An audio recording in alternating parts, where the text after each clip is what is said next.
तो हेलो बच्चों, आशा करता हूँ आप सभी अच्छे होंगे। प्यारे बच्चों, हम पढ़ रहे हैं आपकी कक्षा के गणित के अध्याय 10 कोण, और इससे संबंधित मैं एक वीडियो बना के अपलोड कर चुका हूँ, भेज चुका हूँ उसको, जिसमें अध्याय 10 कोण को पूरा कवर किया गया है। शुरू से आखिरी तक इसको पूरा पाठ को उसमें समझाया गया है। अगर आप देखना चाहते हैं तो डिस्क्रिप्शन बॉक्स में लिंक दे दिया है, उसको आप क्लिक करके देख सकते हैं। उसके बाद मैंने हर एक टॉपिक को अलग अलग से 5-5, 10-10 मिनट में कवर करते हुए अलग अलग भी बनाया है। अगर आप टॉपिक वाइज देखना चाहें तो अलग अलग वीडियो को देख सकते हैं। तो यहाँ पे हम पहुँचे थे, इन टॉपिक्स को मैंने, ये कोण कहाँ पर है, कहाँ पर है, इन सारी बातों को हमने समझा दिया है। यहाँ पे जो रेखा, किरण, बिंदु, सरल रेखा, इन सभी बातों को हमने कवर कर लिया। अलग अलग टॉपिक्स वाइज वीडियो बना हुआ है, उसको आप देख सकते हैं। पहला, दूसरा, तीसरा करके बना हुआ है। और हम पहुँचे थे कि यहाँ पे पहुँचे थे, ठीक है। यहाँ पे क्या दिख रहा है आपको? यहाँ पे लिखा है ऊपर में, इस डिब्बे में क्या है, यहाँ पे लिखा है ना, यहाँ पे लिखा है इस डिब्बे में क्या क्या है। और एक डिब्बा दिया हुआ है, इसके ऊपर लिखा है ज्योमेट्री बॉक्स। इसको हम अपनी भाषा में कंपास बॉक्स बोलते हैं, और यहाँ पे लिखा है इंग्लिश में ज्योमेट्री बॉक्स। तो इसमें क्या क्या है, इसके बारे में अभी हम देखने वाले हैं। तो चलिए समझते हैं कि इसमें है क्या। तो चलिए यहाँ पे हम आपके कंपास बॉक्स में जो उपकरण है उसको जानेंगे, यहाँ पर कि क्या क्या उपकरण है, कौन कौन सा, और उसका उपयोग किस प्रकार से किया जाता है, इन सबको हम देखेंगे यहाँ पे। तो यहाँ पे देखते हैं क्या क्या सामान है, इसको आप देखिए। इसमें क्या क्या है, मैं सभी सामानों को एक एक करके यहाँ पे मैं बता दे रहा हूँ। देखिए इसमें यहाँ पे 3-4 चीज़ें सामान दिख रही है। यहाँ पे ये 3 और ये 1 है ना। इसके अंदर में कुछ और है, इसको मैं निकाल कर बता देता हूँ। इसके अंदर में ये सारी सामान है, और इन सामानों का नाम क्या है, किस तरह से उपयोग किए जाते हैं, इन सबको देखेंगे। ठीक, इन सबको तो आप जानते ही हैं क्या है। इसमें एक सामान और रहता है पेंसिल।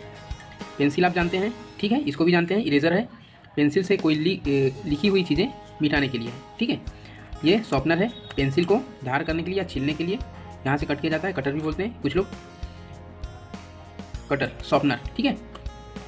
और यहाँ पे ये है डिवाइडर, ठीक है, इसका नाम डिवाइडर है। इसका क्या काम है, इसको अभी मैं बता रहा हूँ। 2 नुकीले भाग होते हैं इसमें, और ये दोनों आपस में एक दूसरे से फैलते हैं, ठीक है। ये डिवाइडर हो गए। इसके बाद में ये है प्रकार, ठीक है। ये भी, इसका एक भाग लोहे का नुकीला पिन जैसा लगा होता है, दूसरे भाग खाली होता है। इसमें से हम पेंसिल फंसा सकते हैं और क्या काम कर सकते हैं उसको आगे मैं बता रहा हूँ धीरे से। ये डिवाइडर हमने देख लिया, ठीक है। ये ठीक से ओपन नहीं हो रहा है, मैं इसका काम बताऊँगा। ये ओपन हुआ, ठीक। ये स्केल है डिलक्स का, इसको इंग्लिश में रोलर कहते हैं। ये दोनों हैं एक जैसे आकृति का है, लगभग कुछ थोड़ा सा अंतर है। इसको बोलते हैं सेट स्क्वायर, ठीक, ये सेट स्क्वायर है। और ये है, हम लोग इसको बोलते हैं चांदा, ठीक है, चंदे के आकार की है, चांदा बोलते हैं, या फिर इंग्लिश में प्रोटेक्टर, ठीक है। ये सारी सामान है, आप जान गए इनके नाम। इनका उपयोग क्या क्या है बारी बारी से देखते हैं। इसका मैंने बताया, ये शॉर्पनर है, इससे पेंसिल धार करते हैं, छिलते हैं।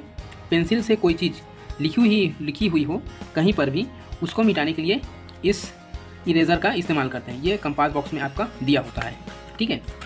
अब ये हो गई स्केल, ठीक। स्केल का क्या यूज़ है, कहीं पे कोई सीधा लाइन खींचना हो, कोण बनाने के लिए लाइन खींचना हो, समांतर रेखा खींचना हो, उन सब के लिए स्केल का उपयोग करते हैं। यहाँ पे जैसे मैं यहाँ पे 0 से लेकर के अभी फ़िलहाल 5 सेंटीमीटर तक की रेखा यहाँ पे खींचा मैंने, ठीक है। तो इसका उपयोग है रेखा खींचने के लिए, ठीक है। इसके बाद हम इसको देखते हैं, ये दोनों सेट स्क्वायर।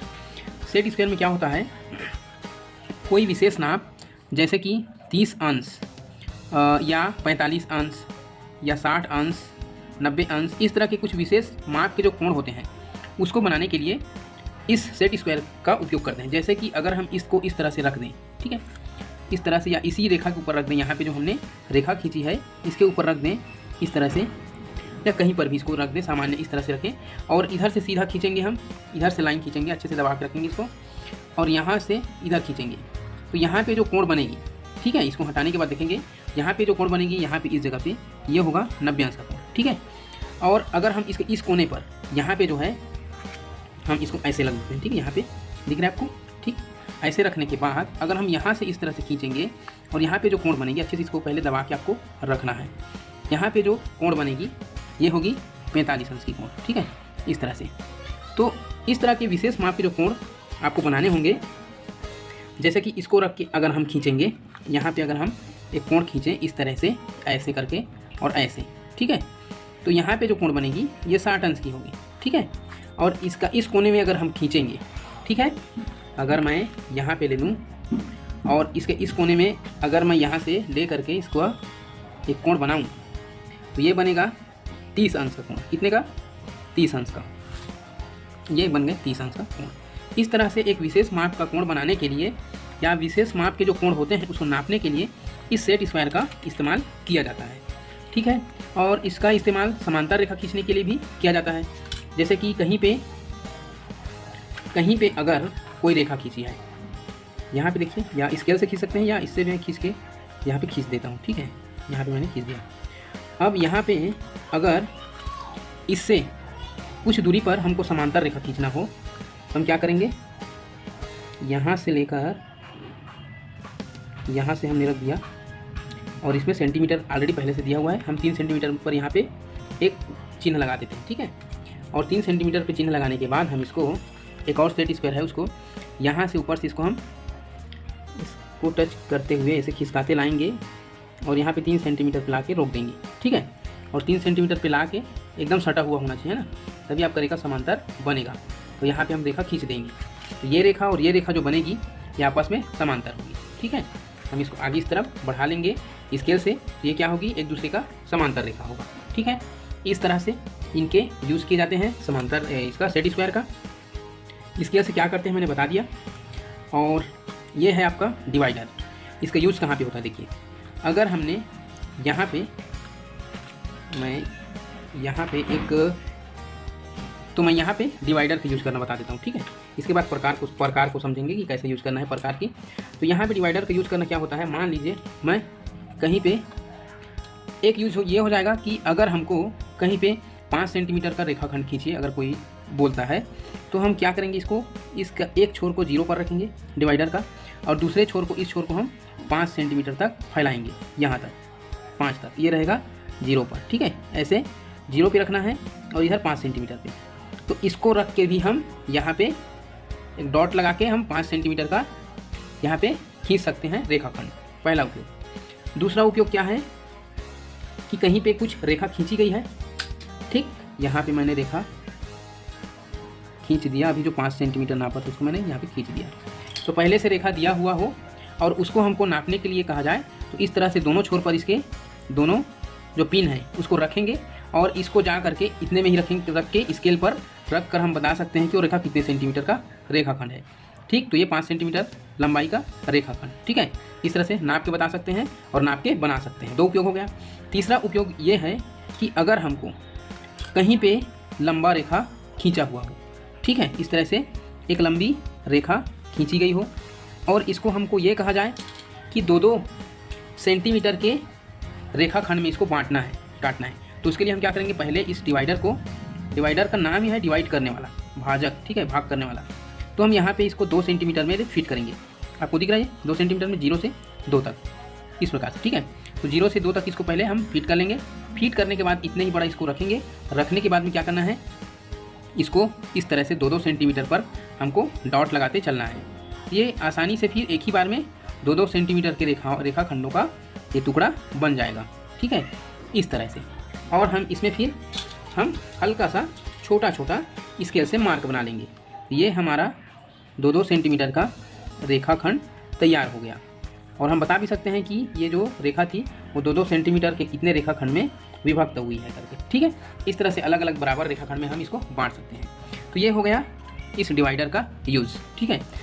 बाकी सबका यूज़ हो गया। अब जो बचा हमारा ये प्रकार का यूज़ करना बाकी है। सामान्यतः इसमें एक ये पिन लगा होता है नुकीला और एक छोर खाली होता है। तो इसमें क्या करते हैं, इस वाले हिस्से पर अपना पेंसिल हम इस तरीके से फंसाते हैं, ठीक है। इसको पूरा खोलते हैं, इस तरीके से फंसाते हैं और इसको यहाँ से ये बराबर रखते हैं। देखिए ये पेंसिल का जो नुकीला भाग है और ये लोहे का नुकीला भाग है पिन का, इसको हमको बराबर रखना है, ठीक है। इस प्रकार से टच कर लें, बराबर कर लें। उसके बाद ये जो स्क्रू है इसको टाइट करें। ये टाइट हो जाएगी तो क्या होगा, आपका पेंसिल एकदम टाइट हो जाएगा, हिलेगा नहीं। अब हिलेगा नहीं तो क्या होगा, फिर इसको आपको फैला लें। मान लीजिए हमको कहा गया हो कि आप 2 सेंटीमीटर की त्रिज्या वाले वृत्त की संरचना कीजिए। तो यहाँ पे हम 2 सेंटीमीटर तक इसको बढ़ाएंगे। त्रिज्या 2 सेंटीमीटर होगी अर्थात उसका व्यास कितना होगा 4 सेंटीमीटर का। ठीक है, तो यहाँ पे 2 सेंटीमीटर की त्रिज्या के लिए हम 2 सेंटीमीटर तक इसको फैला के रखेंगे इस तरह से। और इसका हमको क्या करना है, वृत्त बनाने हैं। तो ये एक जगह पे इसको लोहे का जो नुकीला भाग है उसको एक जगह रखेंगे और बाकी जो इसका पेंसिल वाला भाग है, ठीक है, इसको हमको क्या करना है, घुमाते हुए चलना है। ठीक है, तो घुमाने के बाद क्या होगा, ये रेखा है एक छोर से दूसरे छोर में जाके वहीं पे मिल जाएगा। ठीक है, और इस तरह से एक वृत्त बनेगा। ठीक है, तो ये इसका जो दूरी है इस सेंटर से यहाँ तक की दूरी है, मतलब इसका जो केंद्र, ठीक, यहाँ पे पेंसिल मेरे को निकालने दीजिए थोड़ा, इस केंद्र से यहाँ तक की जो दूरी है वो 2 सेंटीमीटर है और इसको बोलते हैं वृत्त की त्रिज्या। ठीक है, पूरा लेंगे यहाँ से वहाँ तक, सबसे बड़ी त्रिज्या बनेगी, इसको बोलते हैं व्यास। ठीक है, सबसे बड़ी जीवा बोलते हैं। ठीक है, त्रिज्या तो इसको बोलते हैं जहाँ केंद्र से वृत्त की परिधि तक की दूरी। ठीक है, तो ये आपके लिए वो आगे की कक्षा में पढ़ेंगे, आपको क्या वृत्त की परिधि क्या है वो सब बाद में पढ़ेंगे। आप ये समझिए कि इसका यूज क्या है प्रकार का। ठीक है, तो ये हो गए सब आपके कंपास बॉक्स के सभी उपकरणों का उपयोग। ठीक है, आज के लिए बस इतना ही।